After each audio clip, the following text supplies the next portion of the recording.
সিলেট ও বরিশালে হামের উপসর্গে আরও 4 শিশুর মৃত্যু হয়েছে। এর মধ্যে সিলেটে মারা গেছে 3 শিশু। সকালে বিভাগীয় স্বাস্থ্য অধিদপ্তর এই তথ্য নিশ্চিত করেছে। এ নিয়ে সিলেট বিভাগে হামের উপসর্গে মৃতের সংখ্যা বেড়ে দাঁড়িয়েছে 72 জনে।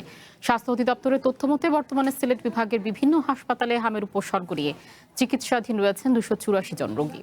গত 24 ঘন্টায় ল্যাবরেটরি পরীক্ষায় নতুন করে একজন হামের রোগী শনাক্ত হয়েছে। একই সময়ে আরও 56 জন সন্দেহভাজন রোগী হাসপাতালে ভর্তি হয়েছেন।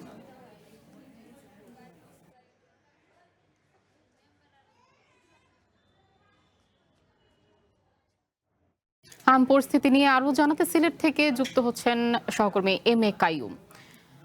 কাইয়ুম, স্বাস্থ্য অধিদপ্তরের তথ্য মতে আজ সকাল পর্যন্ত জানা গেছে আরও 3 শিশুর মৃত্যু হয়েছে সিলেটে।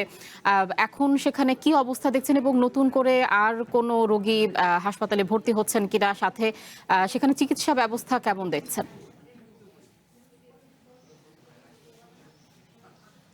ওরে আমি একটু জানিয়ে রাখি, সিলেটে গেল কিছুদিন এই মৃত্যুর সংখ্যাটা একদম কমে গিয়েছিল। অর্থাৎ গেল 3 দিনের হিসেব যদি আপনাকে বলি, তাহলে গেল 24 ঘন্টার হিসেবে স্বাস্থ্য অধিদপ্তর আমাদের যে তথ্যটি জানিয়েছিল কোনো মৃত্যুর খবর ছিল না। কিন্তু আজকে গেল 24 ঘন্টার হিসাব অনুযায়ী 3 শিশু মারা গেছে। তাদের বয়স যথাক্রমে 5, 6 এবং 7 বছর। এর মধ্যে হচ্ছে Sylhet MAG Usmani medical college হাসপাতালে একজন এবং শহীদ শামসুদ্দিন মেডিকেল কলেজ হাসপাতালে 2 জন। অর্থাৎ যে দুটি হসপিটাল এখানে হামের সেবা দিচ্ছে সে দুটি হসপিটালেই এই 3 শিশু মারা গেছে। এর আগে আরেকটি বিষয় জানিয়ে রেখে, এখানে মিডওয়াইফারি প্রাপ্তবয়স্ক একজন নার্সিং সেবায় যুক্ত একজন তরুণীও হাম উপসর্গে মারা গেছেন। সরি লাইফে কখন কি হয় গ্যারান্টি আছে? তাই ইন্স্যুরেন্স করুন সিটি ব্যাংকে, কারণ ইন্স্যুরেন্স করলে সিটিতে সুরক্ষা পাবেন নিশ্চিন্তে।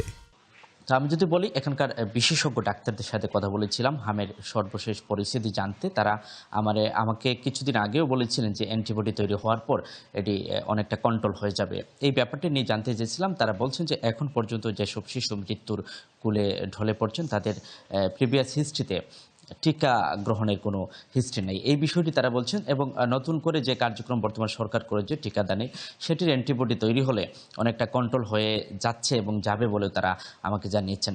তো এখন পর্যন্ত সিলেটের বিভিন্ন হাসপাতালে প্রায় 3 শতাধিক রোগী বিভিন্ন হাসপাতালে ভর্তি আছেন। এছাড়াও শহীদ শামসুদ্দিন হাসপাতালে 14 এবং উসমানী মেডিকেল কলেজ হাসপাতালে 10টি আইসিইউর সেবা দিয়ে যাচ্ছে সিলেটে। এখন পর্যন্ত বলতে হবে যে সিলেটের হাম পরিস্থিতি কিছুটা উন্নতির দিকে, আবার কিছুটা অবনতির দিকে। কারণ সিলেটের মৃত্যুর সংখ্যা যদি হিসেব করি, তাহলে আমি দেখতে পেরেছি যে সবচেয়ে বেশি মৃত্যু হচ্ছে সুনামগঞ্জে এবং এরপরেই হচ্ছে সিলেটে। সুনামগঞ্জে 30 জন এবং সিলেটে 27 জন মারা গেছে এখন পর্যন্ত। তো এই ছিল সিলেট থেকে হাম নিয়ে আমার কাছে সব শেষ। কাইয়ুম, আপনাকে ধন্যবাদ।